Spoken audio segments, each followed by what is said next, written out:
في غار حراء كان حبيبي يخلو وحيدا روحا تناجي النبي الأمي الحبيب الرؤوف الحكيم الكريم وعلى آله وأصحابه وأزواجه وذرياته وأهل بيته أجمعين، أما بعد، فأعوذ بالله من الشيطان الرجيم. بسم الله الرحمن الرحيم. ولا تقولوا لمن يقتل في سبيل الله أموات بل أحياء ولكن لا تشعرون. وقال تعالى: ولا تحسبن الذين قتلوا في سبيل الله أمواتا بل أحياء عند ربهم يرزقون. وقال النبي صلى الله عليه وسلم: الحسن والحسين سيدا شباب أهل الجنة، أو كما قال صلى الله عليه وسلم. صدق الله مولانا العظيم وصدق رسوله النبي الأمي الكريم، ونحن على ذلك لمن الشاهدين والشاكرين، والحمد لله رب العالمين. اللهم صل على سيدنا ومولانا محمد وعلى آل سيدنا ومولانا محمد وبارك وسلم. اللهم صل على سيدنا ومولانا محمد وعلى آل سيدنا ومولانا محمد وبارك وسلم. اللهم صل على سيدنا ومولانا محمد وعلى آل سيدنا ومولانا محمد وبارك وسلم وصل عليه تسلیما کثیرا کثیرا کثیرا. مہینہ محرم الحرام کا چل رہا ہے اور آج اس کی 8ویں یا 9ویں تاریخ ہے. بعض لوگ آج اسے 8 کے طور پر منا رہے ہیں اور بعض اسے 9 کے طور پر منا رہے ہیں. کل عاشورہ ہے یا پرسوں عاشورہ ہے. عاشورہ کے دن کی فضیلت کو یہ سمجھیے کہ اس کی فضیلت امم سابقہ سے چلی آ رہی ہے. میرے اور آپ کے آقا جناب رسول اللہ صلی اللہ علیہ وسلم جب ہجرت کے بعد مدینہ منورہ پہنچے تو یہ عاشورہ کا دن آیا. اللہ کے پیغمبر علیہ السلام نے دیکھا کہ یہودی روزہ رکھ رہے ہیں. حضرت صلی اللہ علیہ وسلم نے پوچھا کہ یہودیوں نے آج کیوں روزہ رکھا ہوا ہے؟ تو بتایا گیا کہ یہ روزہ انہوں نے اس لیے رکھا ہے کہ آج کے دن، تاریخ میں آج کے دن یعنی 10ویں محرم کو اللہ تعالیٰ نے حضرت موسیٰ علیہ السلام اور ان کے متبعین کو فرعون اور اس کے متبعین سے، اس کے پیروکاروں سے نجات عطا کی. فرعون اور اس کے پیروکار اور اس کی افواج اور اس کے ماننے والے آج کے دن دریا میں غرق ہوئے، اور اللہ تعالیٰ نے حضرت موسیٰ علیہ السلام اور ان کے ماننے والے اور ان کی قوم اور ان کے متبعین کو اس کے ظلم و ستم سے جو نجات عطا فرمائی، وہ دن عاشورہ کا تھا، 10 محرم کا تھا. اس لیے ہم یہودی اس خوشی میں شکرانے کے طور پر آج روزہ رکھتے ہیں. جناب نبی کریم صلی اللہ علیہ وسلم نے اس وقت ارشاد فرمایا: نحن احق بموسیٰ منکم، کہ ہم حضرت موسیٰ علیہ السلام کے معاملے میں تم سے زیادہ ان کے حقدار ہیں. تم تو صرف ان کے نام لیوا اور ان کے حکم کی خلاف ورزی کرتے ہو، پیروی نہیں کرتے، ان کے حکم کی تعمیل نہیں کرتے.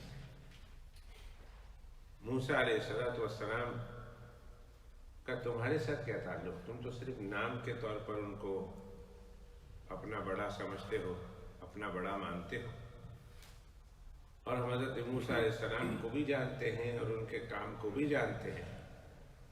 وہ اللہ کے پیغمبر حضرت موسیٰ علیہ السلام تھے، ہمارے بھائیوں میں سے تھے. لہذا آج ہم زیادہ حقدار ہیں اس بات کے کہ حضرت موسیٰ علیہ السلام کے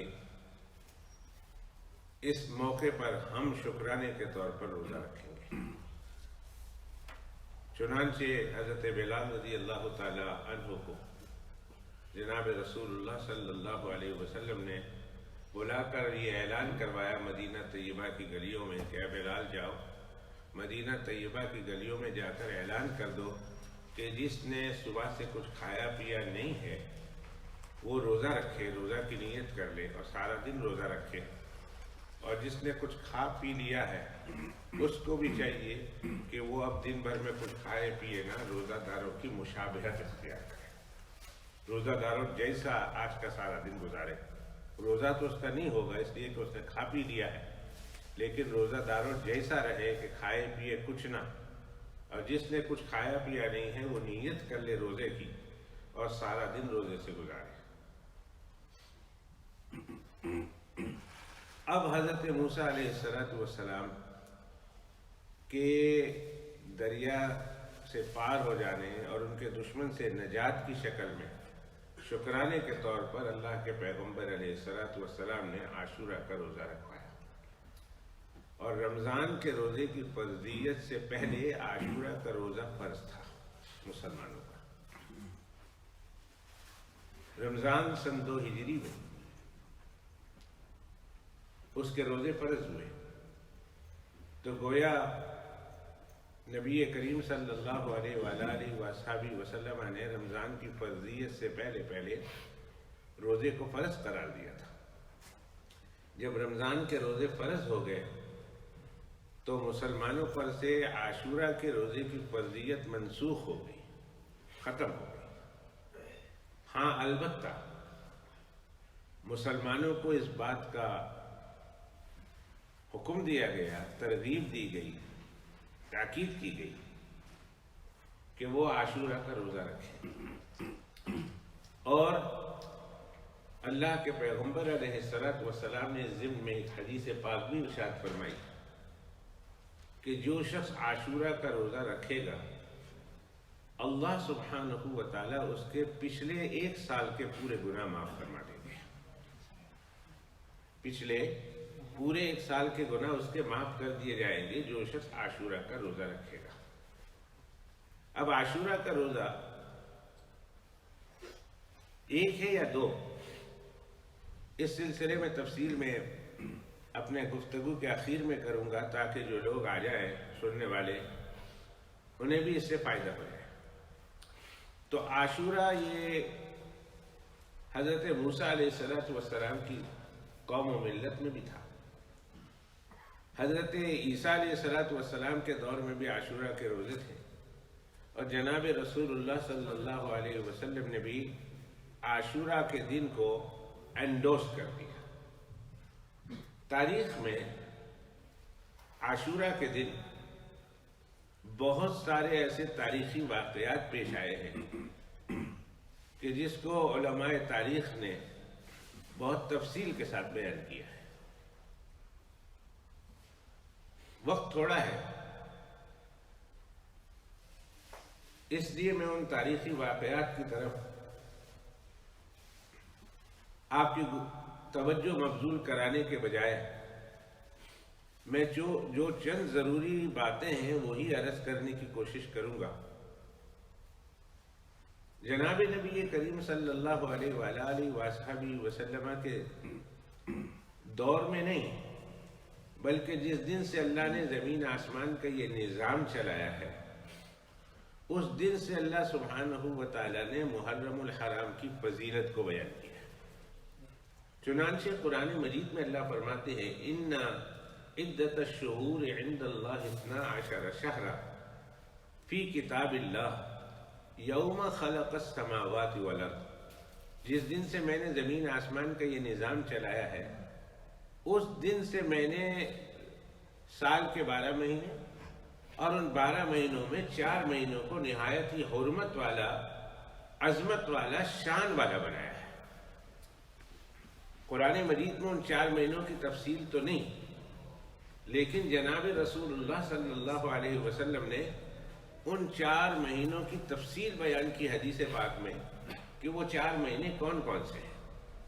ان 4 مہینوں میں ایک مہینہ محرم الحرام کا بھی ہے، 3 مہینے لگاتار ذوالقعدہ، ذوالحجہ اور محرم، اور ایک مہینہ رجب کا، یہ پہلے دن سے، جس دن سے اللہ نے زمین آسمان کا یہ نظام چلایا، جب سے اللہ سبحانہ و تعالیٰ نے زمین آسمان کو پیدا کیا، اس دن سے اللہ نے سال کے 12 مہینے، اور سال کے 12 مہینوں میں ان 4 مہینے کو عظمت اور احترام والا بنایا ہے۔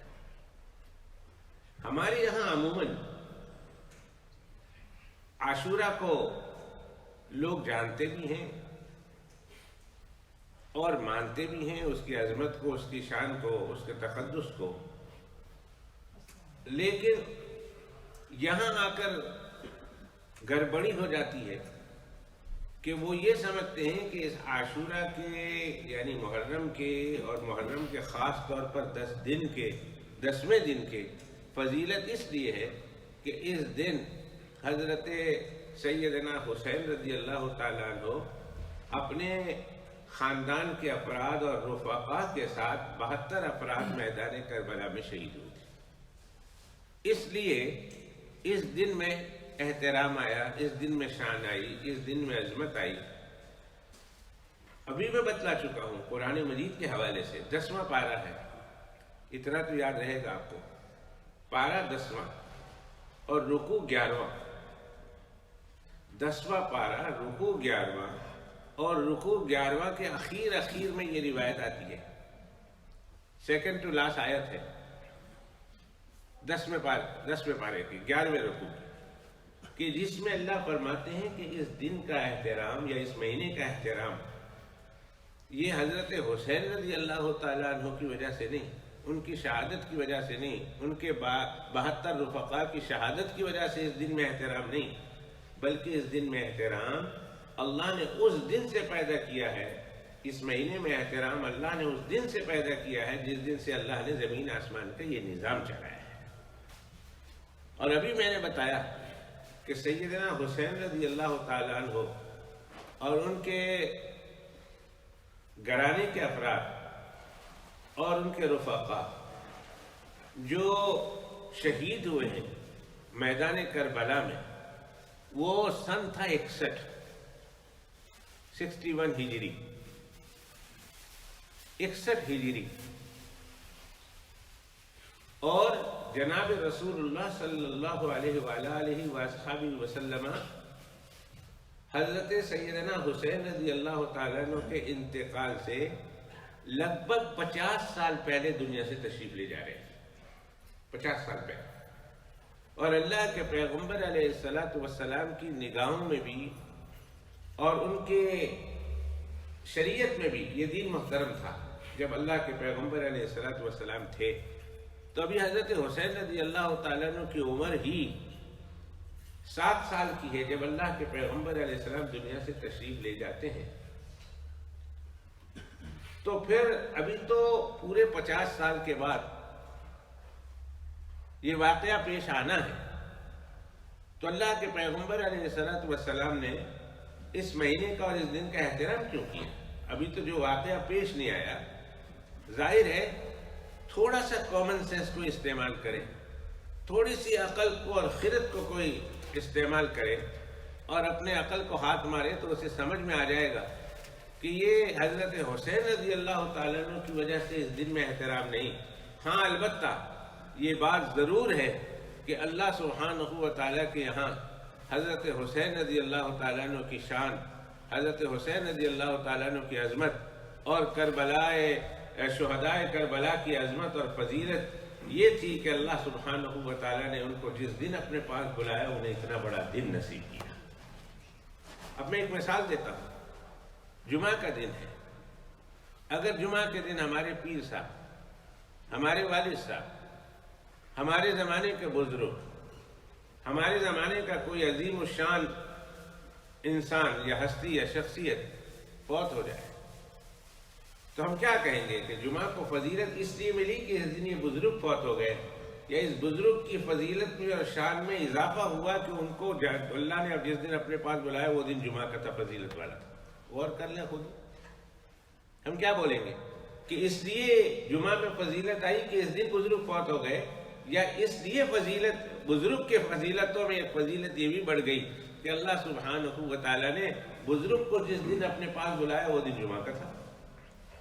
ظاہر ہے کہ ہم سب وہی کہیں گے کہ جو دوسرے نمبر کی بات ہے کہ واقعی بزرگوں کی فضیلت میں ایک فضیلت کا اور اضافہ ہو گیا کہ اللہ تعالیٰ نے ان کو بلایا جس دن تو فضیلت والے دن بلایا۔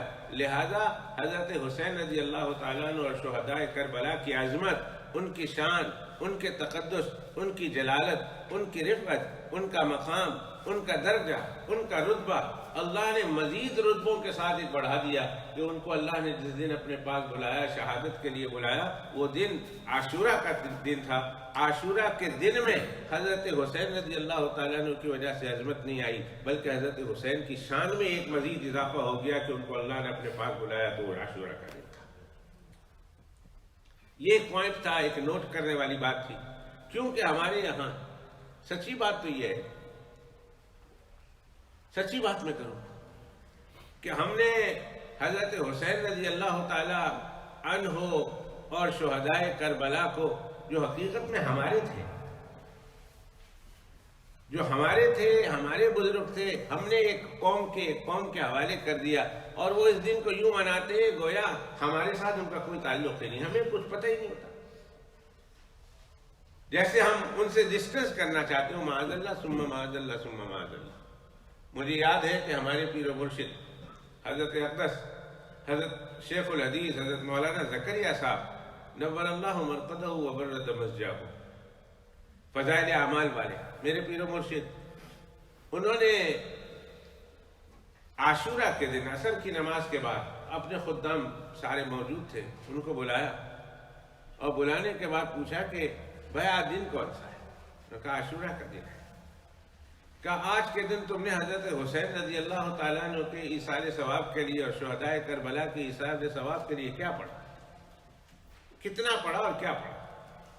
سارے خاموش، سب چپ۔ تو حضرت نے فرمایا ارے شہدائے کربلا کے لیے آج کا دن تم مانتے ہو کہ اتنا بڑا دن ہے، آج کے دن شہدائے کربلا 72 نفوس کے ساتھ اللہ کی رحمت کو پہنچے اور تم نے ان کے ایصال ثواب کا کوئی اہتمام نہیں کیا۔ فرمایا جس دن سے محرم شروع ہوا ہے، جس دن سے آج اس کو 10 دن ہو گئے، میں روزانہ ایک قرآن شریف پڑھ کر ان 72 شہدائے کربلا کو ایصال ثواب ہمارے حضرت نے فرمایا۔ تو ہم سے تو اچھے وہ لوگ ہوئے جو کم از کم اس دن رو تو لیتے ہیں، اس دن پیٹ تو لیتے ہیں، ہم تو اس دن گویا اس دن ہم حضرت حسین رضی اللہ تعالیٰ عنہ سے بالکل برات کا اعلان کر دیتے ہیں۔ اس دن خاص طور پر ہمیں جہاں روزہ رکھنا ہے، جہاں اللہ کی عبادت میں اپنے آپ کو مشغول رکھنا ہے، وہاں کم از کم ان شہدائے کربلا کے لیے ایصال ثواب کو بھی تو اہتمام کرنا ہے۔ جس کو یاسین شریف آتی ہے وہ یاسین شریف پڑھے، جس کو قل ہو اللہ شریف آتا ہے قل ہو اللہ شریف پڑھے، جس کو قرآن شریف کا کچھ حصہ آتا ہے قرآن شریف کا کچھ حصہ پڑھے، جس کو تسبیحات آتی ہے تسبیحات پڑھے، اور اس کے بعد دعا کرے کہ اللہ جو کچھ میں نے پڑھا ہے اس کا ثواب شہدائے کربلا کو پہنچا دے۔ تو یہ ایک بات انتہائی ضروری تھی اور انتہائی اہم تھی جس کی طرف میں نے آپ کی توجہ دلائی۔ نمبر 2، دوسری بات آپ یہ سمجھیے کہ جناب رسول اللہ صلی اللہ علیہ وآلہ وآلہ وسلم کے کتنے نواسے ہیں؟ کل اللہ کے پیغمبر علیہ السلام کے کتنے نواسے تھے؟ 19 کتنے تھے اللہ کے پیغمبر علیہ السلام؟ بمشکل اتنے بڑے مجمع میں شاید 2 یا 3 جو تاریخ سے واقفیت رکھتے ہیں، جس کو مسئلے کا پتہ ہے یا جس نے پروگرام سنا ہے، وہ بتا سکیں گے کہ اللہ کے پیغمبر علیہ السلام کے اتنے نواسے تھے بس۔ ورنہ عام طور پر ہمارے ذہن میں 2 نواسوں کا تذکرہ ہے، حضرت حسن اور حضرت حسین کا رضی اللہ تعالی عنہما، یا پھر ان کے بھائی حضرت محسن لے لیں، تیسرا ان کا پتہ ہوگا، یا پھر حضرت حسن اور حضرت حسین رضی اللہ تعالی عنہما کی بھائی بہن ہیں، ان کا بہت تذکرہ سنتے ہیں شیعوں کے منہ سے اور ان کی زبانی، ان کا معلوم ہوگا، حضرت بی بی زینب کا، بی بی رقیہ کا اور بی بی ام کلثوم کا۔ بی بی ام کلثوم کا تذکرہ تو شیعہ کرتے ہی نہیں۔ اس لیے کہ جب اگر ان کا تذکرہ کریں گے تو پوچھنے والا پوچھے گا کہ بی بی کلثوم کا نکاح کس سے ہوا، تو انہیں بتانا پڑے گا کہ وہ حضرت سیدنا عمر فاروق رضی اللہ تعالیٰ عنہ سے ہوا، اور عمر فاروق اس اعتبار سے حضرت علی رضی اللہ تعالیٰ عنہ کے داماد ہوئے، اور حضرت علی رضی اللہ تعالیٰ عنہ کی بیٹی حضرت عمر فاروق کے نکاح میں آئی ہے، تو جب حضرت عمر فاروق رضی اللہ تعالیٰ عنہ کے نکاح میں وہ بیٹی ہے تو پھر حضرت فاروق رضی اللہ تعالیٰ عنہ کو مسلمان ماننا پڑے گا، ان کو کلمہ گو ماننا پڑے گا، اور ان کے کلمے کا جو ہے ہمیں اقرار کرنا پڑے گا، اور ہمیں ماننے کے لیے تیار نہیں، اس لیے ام کلثوم کا تذکرہ ہی نہ کرو، ان کا ذکر ہی مت کرو، تاکہ ہمیں یہ کہنا نہ پڑے جس طرح حضرت نبی کریم صلی اللہ علیہ وسلم کی 3 بیٹیوں کا انکار کر دیا۔ 3 بیٹیوں کا انکار کی اصل وجہ بہت ساری وجوہات ہیں۔ اصل وجہ یہ ہے کہ جب ان کا انکار ہم نہیں کریں گے، ان کو کہیں گے کہ رسول اللہ کی بیٹی تھی، تو پھر یہ ماننا پڑے گا بھائی دیکھ کر، میں نے اس دن بھی کہا تھا کہ اب 1:10 ہو گئے ہیں، اب یہ زوال کا وقت شروع ہے، لہذا اس وقت کوئی نماز نہ پڑھے۔ ایک دفعہ پچھلے جمعے کو میں نے بالکل اخیر میں جملہ کہا تھا کہ بھئی یہ وقت جو ہے وہ زوال کا ہوتا ہے، اور زوال کے وقت پہ نماز نہیں ہوتی، خود شریعت مطہرہ نے منع کیا ہے۔ نہیں کوئی بات نہیں، آپ بیٹھ جاؤ۔ تو بات یہ کر رہا تھا، نماز شروع ہو گئی تو توڑنا نہیں، نماز مکمل کر لیں، لیکن شروع نہیں کرنی چاہیے، تو ان کا انکار کرنا پڑے گا۔ یہاں بھی حضرت علی رضی اللہ تعالیٰ عنہ کی اس بیٹی بی بی ام کلثوم کو جب اس کا تذکرہ کریں گے، پوچھنے والے پوچھیں گے کہ بی بی ام کلثوم کا نکاح کس کے ساتھ ہوا ہے، بتانا پڑے گا کہ عمر فاروق رضی اللہ تعالیٰ عنہ کے ساتھ ہوا ہے، تو پھر حضرت عمر فاروق کو، ایک کافر کو نعوذ باللہ من ذالک حضرت علی نے بیٹی دے دی، لہذا حضرت عمر فاروق کو مسلمان ماننا پڑے گا، اور یہ ماننے کے لیے تیار ہی نہیں، اس لیے بیٹی کا تذکرہ ہی نہیں کرتے، اور کرتے ہیں تو بہت دبے انداز سے، اور پھر کچھ کو یہ کہتے ہوئے سنا اور کچھ کو یہ لکھتے ہوئے سنا کہ وہ مجبوری تھی، حضرت عمر فاروق نے زبردستی لے لی تھی۔ حضرت فاروق رضی اللہ تعالیٰ عنہ نے، حضرت عمر فاروق نے زبردستی حضرت ام کلثوم رضی اللہ تعالیٰ عنہ کو چھین لیا تھا حضرت علی رضی اللہ تعالیٰ عنہ کے نام سے۔ میں کہتا ہوں چلو اتر کر، کسی درجے میں اتر کر، اگر ہم تمہاری بات مان لیں کہ حضرت علی رضی اللہ تعالیٰ عنہ سے بیٹی حضرت عمر فاروق نے چھین لی تھی، تو پھر حضرت علی کو کل سے مشکل کشا کہنا چھوڑ دو۔ ایک طرف تو یا علی مدد کے نعرے لگاتے ہو، 1400 سال کے بعد حضرت علی رضی اللہ تعالیٰ عنہ کی شہادت کے 1300-1400 سال کے بعد یا علی مدد کے، علی ہماری مدد کے لیے آؤ۔ وہ انگلینڈ میں تمہاری مدد کے لیے آئیں، وہ پاکستان تمہاری مدد کے لیے آئیں، وہ ہندوستان تمہاری مدد کے لیے آئیں، وہ بنگلہ دیش اور دنیا کے کونے کونے میں 1400 سال کے بعد تمہاری مدد کے لیے آ سکتے ہیں، تو کیا وہ علی المرتضیٰ مشکل کشا جس کو تم نعرہ مار کر کہتے ہو وہ اپنی بیٹی کو نہیں بچا سکے؟ تو پھر مشکل کشا ہی کہاں سے؟ پھر وہ مشکل کشا کیسے رہے؟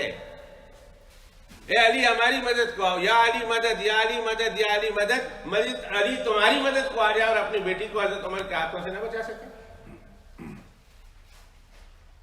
اللہ کے بندو، جھوٹ بولنے کے لیے، ایک جھوٹ بولنے کے لیے 10 من عقل چاہیے، ایک جھوٹ بولنے کے لیے اور اس کو بچانے کے لیے اور اس کو سچا کرنے کے لیے 10 من عقل چاہیے۔ یا تو یا علی مدد کا نعرہ چھوڑ دو، اور اگر یہ علی مدد کا نعرہ لگاتے ہو تو حضرت عمر کو اسلام قبول کرو، اسلام حضرت عمر کے اسلام مانو کہ حضرت علی رضی اللہ تعالیٰ نے اپنی بیٹی حضرت عمر رضی اللہ تعالیٰ کے ساتھ خود کرائی، یہ ماننا پڑے گا۔ اور یہ ماننے کے لیے تیار نہیں تو پھر حضرت علی کو مشکل کشا کہنا چھوڑ دو۔ نعوذ باللہ من ذالک، ایک طرف تو تم حضرت علی کو مشکل کشا مانتے ہو، بلکہ ایک طرف تم حضرت علی کو خلیفہ بلا فصل مانتے ہو، بلکہ میرے پاس کیسٹ موجود ہے، ایک طرف حضرت علی رضی اللہ تعالیٰ عنہ کے بارے میں تمہارا عقیدہ ہے، شیعوں کا عقیدہ ہے، بعض شیعہ وہ کہتے ہیں وہ ہمارے شیعہ نہیں ہے، وہ ناصبی شیعہ ہے، نصیری شیعہ ہے، جو شیعہ ہے بہرحال شیعہ کا ایک فرقہ ہے نصیری، وہ کہتے ہیں کہ اللہ کو بھی پیدا کرنے والا حضرت علی ہے، نعوذ باللہ، اللہ کو بھی پیدا کرنے والا، اور نعرے لگتے ہیں اس پر۔ زمین علی نے پیدا کیا، آسمان علی نے پیدا کیا، سارا کچھ بیان کرنے کے بعد کہتے ہیں خود زمین آسمان کا پیدا کرنے کے بعد اللہ کو پیدا کرنے والا بھی نعوذ باللہ من ذالک علی۔ تو خیر بہرحال میں یہ کہہ رہا تھا کہ نواسہ رسول کتنے ہیں؟ کم از کم اس بات کو آپ اپنے ذہن میں بٹھا کر لے جائیں. اگر آج یہ دو باتیں جو میں 2 پوائنٹ بیان کی ہے، اس 2 پوائنٹ کو اگر آپ اپنے ساتھ لے جائیں تو میں سمجھوں گا جمعہ ہمارا وصول ہو گیا، ہمارا جمعہ قبول ہو گیا. جناب رسول اللہ صلی اللہ علیہ وسلم کے نواسے کتنے ہیں؟ حضرت صلی اللہ علیہ وآلہ وسلم کے کل 9 نواسیاں 9. افسوس نہیں، ہمیں اپنے نواسیوں کا پتہ بھی ہے، ہمیں اپنے نواسیوں سے پیار بھی ہے، اور نبی کریم صلی اللہ علیہ وسلم کے نواسے کتنے ہیں پیار بڑی دور کی بات ہے. ہمیں یہ تک معلوم نہیں کہ اللہ کے پیغمبر علیہ السلام کے نواسے اور نواسیاں کتنی ہیں. کتنے افسوس کی بات. صرف اتنا یاد ہے جتنا ہم لوگوں کو پڑھا دیا گیا، جتنوں کا پروپیگنڈا ہو گیا، جتنوں کا پتہ چل گیا، یا جتنا ہمارے کانوں میں ٹھونس دیا گیا. اور ہم کو یہ نہیں معلوم کہ اللہ کے پیغمبر علیہ الصلوۃ والسلام کے اصل میں نواسے کتنے اور نواسیاں کتنی. حضرت زینب رضی اللہ تعالی عنہا جو رسول اللہ صلی اللہ علیہ وسلم کی سب سے بڑی بیٹی ہے، غور سے سنیے گا اور اس بات کو اپنے ساتھ لے کر جائیے گا، اور اپنے بچوں اور بچیوں کو، چھوٹے چھوٹے پوتوں پوتیوں کو سمجھائیے گا. کہیں وہ ایک طرف کی باتیں سن کر دوسری بچیوں کا انکار نہ کر دیں کہ ہم نے تو سنا ہی نہیں تھا. او بھائی، تم نے نہیں سنا تھا اس کا مطلب یہ نہیں کہ وہ حقیقت میں نہیں تھی. تم نے تو بہت ساری باتیں نہیں سنی ہیں. تو ہم بہت تمہاری سنی ہوئی باتوں کو صرف شریعت کہیں گے، صرف اسلام کہیں گے، تو پھر اسلام تو بہت چھوٹا رہ گیا، اس لیے کہ بہت ساری باتیں تم نے سنی نہیں ہیں. پھر ہر آدمی کا اپنا اپنا دین، اپنی اپنی شریعت، اپنا اپنا اسلام، کہ جس نے جتنا سنا وہ میرا دین ہے بس. کس نے منع کیا تھا مت یاد کرو؟ کس نے کہا تھا کہ مت معلوم کرو؟ کس نے کہا تھا کہ مت پوچھو؟ کس نے کہا تھا کہ تاریخ مت پڑھو؟ کس نے کہا تھا کہ حدیث پاک کی طرف مراجعت مت کرو؟ یہ تمہاری اپنی سستی تھی، یہ تمہاری اپنی کمزوری تھی کہ جس کی وجہ سے تمہیں معلوم نہ ہو سکا. یہ کبھی بھی مت کہنا کہ ہم نے تو سنا ہی نہیں تھا، تو اس کا مطلب یہ جو نہیں سنا وہ دین نہیں. خلیفہ ہارون الرشید کے زمانے میں ایک شخص کسی عدالت کے جج پر فائز تھے. ایک عورت آئی اور مسئلہ پوچھا ان سے. انہوں نے کہا معلوم نہیں، اس کا جواب مجھے معلوم نہیں. پھر دوسرا مسئلہ پوچھا، معلوم نہیں. تیسری مرتبہ آئی، پوچھا، معلوم نہیں. اس نے سیدھا جا کر شکایت کر دی. کس کو؟ خلیفہ ہارون الرشید کو، کہ کیسا آپ نے مفتی بیٹھایا ہوا ہے، کیسا جج بیٹھایا ہوا ہے جس کو مسئلہ معلوم نہیں. خلیفہ ہارون الرشید نے کہا ٹھہر جاؤ، اس کو بلاؤ. ان کو بلایا گیا، دربار میں لائے گئے. کہا آپ بولو، ان کے سامنے بولو. کہا میں آپ کے پاس آئی تھی، یہ مسئلہ پوچھا تھا، پھر یہ مسئلہ پوچھا تھا، پھر یہ مسئلہ پوچھا تھا، آپ کو جواب آتا نہیں. کہا ہاں برابر تم نے پوچھا تھا، مجھے اس وقت پتا نہیں تھا. کہا پھر اتنی بڑی تنخواہ کس چیز کے لیتے ہو؟ اتنی بڑی تنخواہ لیتے ہو تو کس چیز کی لیتے ہو؟ تو انہوں نے جواب دیا خلیفہ ہارون الرشید کو دیکھ کر اس عورت کو کہ جو میں تنخواہ لیتا ہوں میں اس کی لیتا ہوں جس کا مجھے پتا ہے. اگر میں اس کی بھی تنخواہ لینا شروع کر دوں جس کا مجھے پتا نہیں ہے تو بادشاہ کا سارا خزانہ میری ایک دن کی تنخواہ ہوگی. اس لیے کہ بہت ساری چیزیں ایسی ہیں جس کا مجھے پتہ نہیں ہے. لوگ پوچھیں گے، میں بتاؤں گا، معلوم کروں گا، پوچھوں گا، کتابوں کی طرف رجوع کروں گا، پھر بتاؤں گا. تو اگر ہمیں معلوم نہیں تو اس کا مطلب ہرگز یہ نہیں کہ ہم نے سنا نہیں اس لیے وہ دین نہیں ہو سکتا. ارے دین ہے، شرط یہ ہے کہ معلوم تو کرو، شرط یہ ہے کہ کتابوں کی طرف مراجعت تو کرو، شرط یہ ہے کہ تاریخ تو پڑھو نا. میرے اور آپ کے آقا جناب رسول اللہ صلی اللہ علیہ وسلم کے سب ملا کر 9 نواسے اور نواسیاں. حضرت زینب رضی اللہ تعالیٰ عنہ جو سب سے بڑی بیٹی ہیں، نبی کریم صلی اللہ علیہ وسلم کی سب سے پہلی اور بڑی بیٹی حضرت زینب، ان سے نبی کریم صلی اللہ علیہ وسلم کے دو نواسے، ایک حضرت علی، ایک کا نام ہے حضرت علی اور دوسرے کا نام ہے امامہ۔ اور اسی امامہ کے بارے میں آپ کو ایک بات بتا دوں، یہ امامہ آگے چل کر کس کی بیوی بنتی ہے؟ کم از کم یہ معلوم ہو جائے، یہی یاد رہے تو آپ کو یاد رہ جائے گا کہ بھائی امامہ کون ہے۔ حضرت علی رضی اللہ تعالیٰ عنہ کی پہلی زوجہ محترمہ کا نام ہے حضرت فاطمہ، اور حضرت فاطمہ اور نبی کریم صلی اللہ علیہ وسلم کی دیگر بیٹیوں کے بارے میں علماء نے لکھا ہے کہ جب تک نبی کی یہ بیٹیاں کسی کے نکاح میں ہو وہ دوسرا نکاح نہیں کر سکتا، یہ ان کی خصوصیت ہے۔ جب تک رسول اللہ کی بیٹیاں کسی کے نکاح میں ہوں تو اس وقت تک وہ بندہ، عام مسلمانوں کو اجازت ہے کہ 4 شادی کرے، لیکن اس بندے کو اجازت نہیں جس کے نکاح میں پیغمبر کی بیٹیاں ہیں، جب تک اس کو چھوڑ نہ دے یا وہ فوت نہ ہو جائے اس وقت تک دوسری شادی نہیں کر سکتے۔ یہی وجہ ہے کہ جب حضرت علی رضی اللہ تعالیٰ عنہ نے حضرت فاطمہ رضی اللہ تعالیٰ عنہ کی حیات میں دوسری شادی کرنے کا ارادہ کیا، حدیث پاک میں آتا ہے، بڑا مسئلہ واضح ہے کہ جب حضرت علی رضی اللہ تعالیٰ عنہ نے اپنی ضرورت کو پورا کرنے کے لیے حضرت فاطمہ کی حیات میں دوسرا نکاح کرنے کی خواہش کی، اللہ کے پیغمبر علیہ السلام کو پتہ چلا، اور پتہ چلنے کا بھی طریقہ بڑا عجیب تھا۔ حضرت فاطمہ روتی ہوئی گھر تشریف لائی، کہا کیوں رو رہی ہو فاطمہ؟ کہا ابن امے، آپ کے چچا کا بیٹا، وہ دوسری شادی کرنا چاہتا ہے، میرے اوپر سوتن لانا چاہتا ہے۔ اور بیٹی بھی کس کی تھی؟ بیٹی میں کوئی نقص نہیں تھا، بیٹی میں کوئی کمزوری نہیں تھی، وہ پکی ٹھکی مسلمان تھی، لیکن بیٹی تھی ابو جہل کی، حضرت اکرمہ کی بہن تھی۔ کہا آپ کا چچا کا بیٹا دوسری شادی کر کے میرے اوپر سوتن لانا چاہتا ہے، اور یہ مجھ سے برداشت نہیں ہوگا، اور یہ میں کیسے برداشت کر لوں گی؟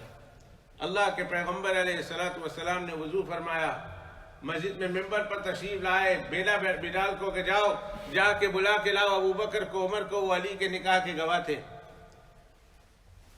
چنانچہ جب حضرت ابو بکر، حضرت عمر اور مسجد میں جتنے لوگ تھے سب آ گئے تو اللہ کے پیغمبر علیہ السلام نے خطبہ دیا، فرمایا میں نے سنا ہے علی دوسرا نکاح کرنا چاہتا ہے، اور مجھے علی کے نکاح سے کوئی رکاوٹ نہیں ہے، ممانعت نہیں ہے، جس کو اللہ 4 شادی کی اجازت دیتا ہے میں اس کو کیوں روک سکتا ہوں؟ شرط یہ ہے کہ علی میری بیٹی کو طلاق دے دے، پھر دوسرا نکاح کرے۔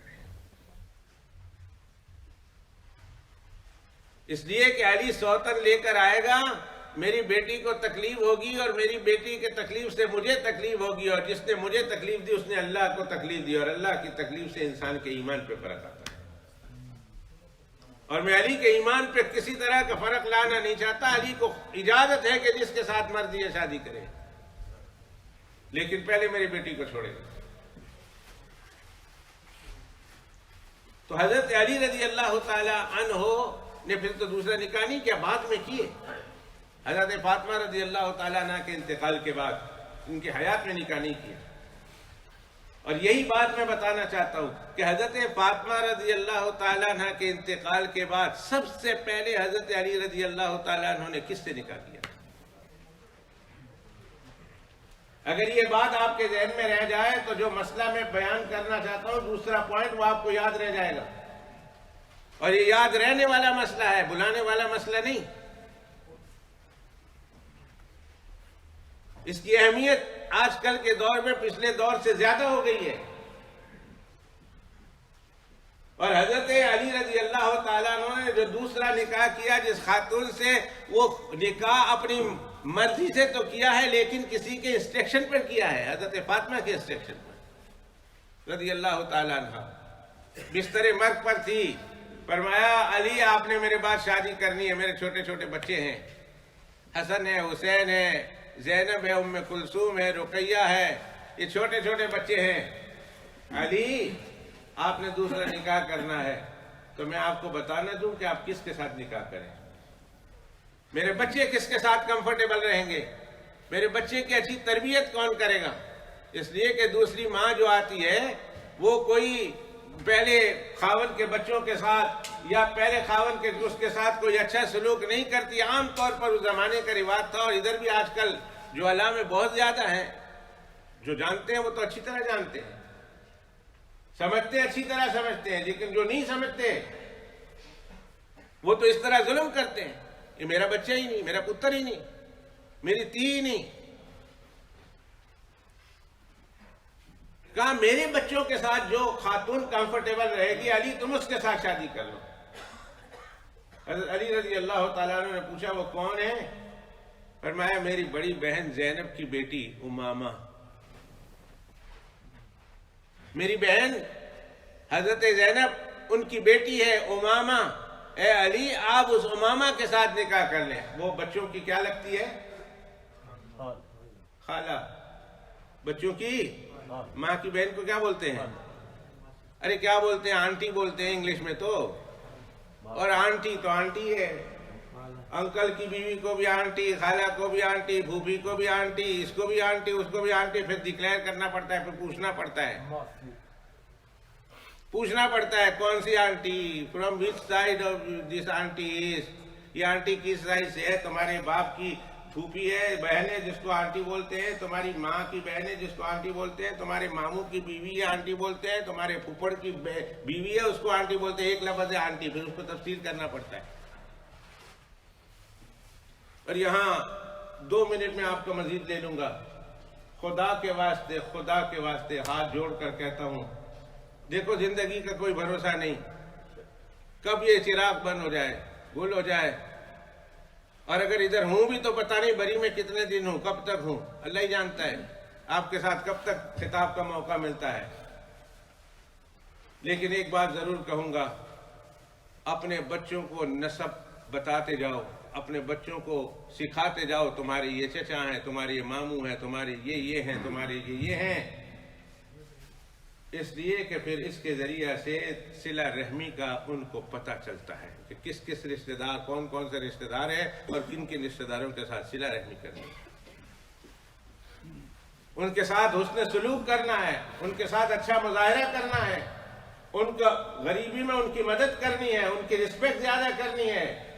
وَاتَّقُوا اللَّهَ الَّذِي تَسَاءَلُونَ بِهِ وَالْأَرْحَامَ. قرآن مجید میں اللہ فرماتے ہیں اس اللہ سے ڈرو جس کا نام لے کر تم سوال کرتے ہو، اور اس اللہ سے ڈرو اپنے رشتہ داروں کے حقوق کا خیال رکھنے میں. اللہ سے ڈرو.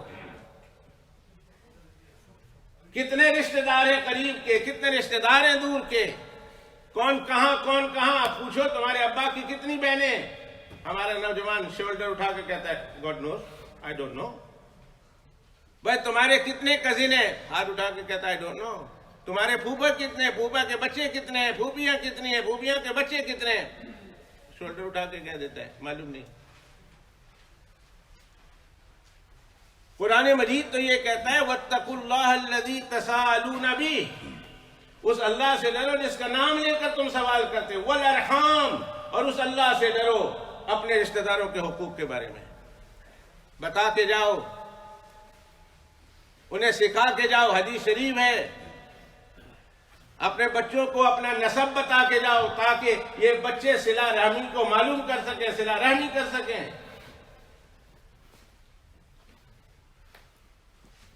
تو ماسی، ہم پنجابی میں بولتے ہیں ماسی اور اردو میں بولتے ہیں خالہ. اور ماسی کا لفظ مجھے بہت پسند ہے، اردو میں بھی بول دیتے ہیں ہماری ماسی ہے، خالہ ہے. ماسی کا مطلب ماں جیسی. حدیث شریف کا ترجمہ ہے ماسی. الخالۃ بمنزلۃ الام. حدیث شریف ہے یہ جملہ جو میں نے پڑھا، الخالہ بمنزلۃ الام. خالہ ماں کے درجے میں ہے. تمہاری خالائیں تمہارے ماں کے درجے میں، ان کا ادب احترام ماں کے درجے میں ہے. تو حضرت حسن حضرت حسین کی ماسی حضرت زینب، اور کہا ماسی کی بہن، ماسی کی بیٹی امامہ ہے. اور امامہ جوان ہو گئی ہے، بڑی ہیں، شادی نہیں کی ہے. اے علی میرے مرنے کے بعد تم امامہ سے شادی کر لینا. گھریلو خاندان ہے، بہت اچھی عزت، بہت اچھا شان، بہت اچھا مرتبہ، بہت اچھا لک آفٹر کرنے والی، اور میرے بچے بھی ان کے ساتھ کمفرٹیبل ہوں گے۔ حضرت علی رضی اللہ تعالیٰ عنہ نے حضرت فاطمہ رضی اللہ تعالیٰ عنہ کی اس بات کو ذہن میں رکھا، اور حضرت فاطمہ کے انتقال کے بعد سب سے پہلے حضرت علی رضی اللہ تعالیٰ عنہ نے جس خاتون سے شادی کی وہ حضرت امامہ، یہ یاد رکھیے۔ اور حضرت امامہ کون ہے؟ رسول اللہ صلی اللہ علیہ وسلم کی نواسی ایک۔ اور حضرت زینب کی، حضرت امامہ کے ایک بھائی تھے علی، چھوٹے تھے فوت ہو گئے، یا بڑے ہوئے تھے اور فوت ہو گئے، تاریخ میں ان کے بارے میں اختلاف ہے کہ کب فوت ہوئے ہیں۔ علی ان کا نام تھا۔ دو، حضرت عثمان رضی اللہ تعالیٰ عنہ کی ایک لڑکا ہے جس کا پچھلے ہفتے میں تذکرہ کر چکا ہوں، عبداللہ ابن عثمان، جو حضرت ام کلثوم سے ہیں، 3، اور حضرت فاطمہ رضی اللہ تعالی عنہا سے نبی کریم صلی اللہ علیہ وسلم کے 6 نواسیاں، سب ملا کر ٹوٹل کتنے ہوئے؟ 9۔ حضرت زینب سے کتنے؟ کم از کم میرا ہاتھ دیکھ کر تو کہہ دو، نیچے تو نہ دیکھو، کوئی نماز تو نہیں نہ پڑھ رہے کہ اس وقت بھی یا سو رہے ہیں یا مراقبہ میں ہیں، یا کم از کم مجھے دیکھ رہے ہیں۔ تو اتنا تو میں بتا رہا ہوں، حضرت زینب سے رسول اللہ صلی اللہ علیہ وسلم کے کتنے نواسیاں، اور حضرت عثمان سے اور حضرت علی رضی اللہ تعالیٰ عنہ حضرت فاطمہ سے کل ملا کر 9۔ اور حضرت حسن اور حضرت حسین رضی اللہ تعالیٰ عنہما، ان دونوں صاحبین کو، ان دونوں شیخین کو، ان دونوں حضرات کو شہرت ملی، بہت شہرت ملی۔ کیوں؟ یہ حضرات کو بہت شہرت ملی، بہت عزتیں ملی، بہت شان ملی، بہت تقدس ملا۔ اتنا تقدس ملا کہ ہم سنی جو جاننے والے ہیں وہ بھی صرف 2 ہی جانتے ہیں۔ پتہ ہے کہ ان حضرات کو یہ شان، یہ تقدس، یہ عظمت کیوں اتنی شان ملی، اور کیوں دوسرے حضرات نگاہوں سے پوشیدہ رہے؟ اللہ نے چاہا تو اگلے جمعۃ المبارک کے موقع پر، یا پھر زندگی رہی کبھی تو اس پر میں گفتگو کروں گا۔ دعا کیجیے اللہ تعالیٰ ہم مسلمانوں کو رسول اللہ صلی اللہ علیہ وسلم اور ان کے خاندان والوں کے ساتھ، اہل بیت کے ساتھ محبت نصیب فرمائے، اور ان افراد کے بارے میں جو موٹی موٹی ضروری ہدایات ہیں، معلومات ہیں، اسے یاد رکھنے کی، اسے اپنے بچوں میں پھیلانے کی، اسے اپنے بھائی بہنوں کے بچوں میں پھیلانے کی اللہ مجھے آپ کو توفیق عطا فرمائے۔ اس سے بعد میں نے بیان شروع تو یہیں سے کیا تھا، اور بعد میں آنے والوں کے لیے میں نے اسے موقوف رکھا ہے۔ وہ یہ ہے کہ عاشورہ یا کل ہے یا پرسوں ہے، کچھ لوگ کل منا رہے ہیں، کچھ لوگ پرسوں منا رہے ہیں۔ عاشورہ کے دن روزہ رکھنا، جناب نبی کریم صلی اللہ علیہ وسلم نے ارشاد فرمایا کہ اللہ سبحانہ و تعالیٰ اس ایک دن روزہ رکھنے والوں کے پچھلے 1 سال کے گناہ معاف کر دیتا ہے۔ 1 سال کے پچھلے ایک پورے سال کے گناہ معاف ہوتے ہیں۔ حضرت صلی اللہ علیہ وسلم نے ساری زندگی، مدینہ طیبہ کی زندگی میں عاشورہ کا روزہ رکھا، ایک روزہ رکھتے رہے۔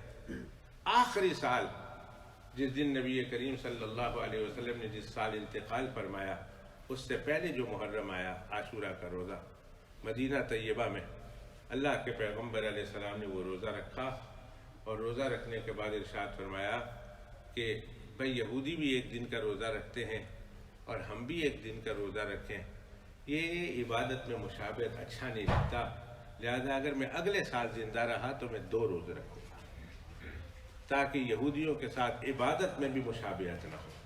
وہ 1 رکھتے ہیں، ہم 2 رکھیں گے۔ چنانچہ علماء کرام نے لکھا ہے کہ ہمیں مسلمانوں کو 2 دن روزہ رکھنا، ایک عاشورہ کا دن اور ایک دن یا اس سے پہلے یا ایک دن اس کے بعد رکھ لو، تو یہ 2 روزہ رکھنا چاہیے۔ ایک روزے سے کوشش کرے کہ بچ جانے کی، لیکن اگر کوئی شخص ہے 1 روزہ ہی رکھ سکتا ہے، 2 روزے لگاتار رکھنا اس کے لیے مشکل بات ہے، تو پھر علماء نے اس کی بھی اجازت دی ہے کہ وہ کم از کم یہ فضیلت جو ہے کہ 1 دن روزہ رکھنے پر ایک پچھلے سال کے گناہ کا معافی ہونا یہ فضیلت کو ضائع نہ کرے. اگر وہ رکھ سکتا ہے تو 2 رکھے، اور اگر نہیں رکھ سکتا آخری درجے میں تو کم از کم 1 تو رکھ ہی لے.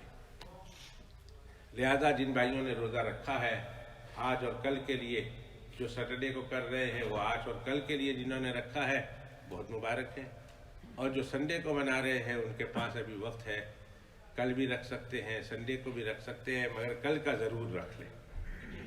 کل کا ضرور رکھ لیں، اس لیے کہ بعض حضرات کل منا رہے ہیں اور بعض پرسوں. اگر کسی نے کل اور پرسوں رکھ لیا، دونوں دن ہو گیا، اور جو کل منا رہے ہیں وہ صرف پرسوں کا رکھیں گے تو ذرا ہو سکتا ہے فضیلت سے محروم ہو جائیں. اس لیے بھائیوں کوشش کریں کہ کل اور پرسوں کا روزہ رکھنے کی، اور پھر اگلا جو پورا ہفتہ ہے یہ پورا ہفتہ بھی روزہ رکھنا چاہیے. اس لیے کہ منڈے کو ویسے رسول اللہ صلی اللہ علیہ وسلم روزہ رکھتے تھے، پھر ٹیوزڈے، وینسڈے اور تھرسڈے یہ ایام 20 کے روزے ہوتے ہیں، یعنی روشن رات کے روزے ہوتے ہیں، جو نبی کریم صلی اللہ علیہ وسلم نے ساری زندگی یہ روزے رکھے ہیں. کیوں رکھے ہیں اللہ نے چاہا تو اگلے جمعۃ المبارک کے موقع پر اس کی کوئی فضیلت بیان کروں گا. اللہ تعالیٰ اپنی رحمت سے، اپنے فضل و کرم سے ہمیں یہ روزہ رکھنے کی توفیق عطا فرمائے، اور یہ روزہ اللہ یوں قبول فرمائے کہ اس روزے کے بدلے اللہ سبحانہ و تعالیٰ ہمارے پچھلے پورے سال کی گناہ معاف فرما دے. وآخر دعوانا ان الحمد للہ رب العالمین وصلی اللہ علیہ وسلم. اللہ اکبر، اللہ اکبر، اللہ اکبر، اللہ اکبر. اشہد ان لا الہ الا اللہ، اشہد ان لا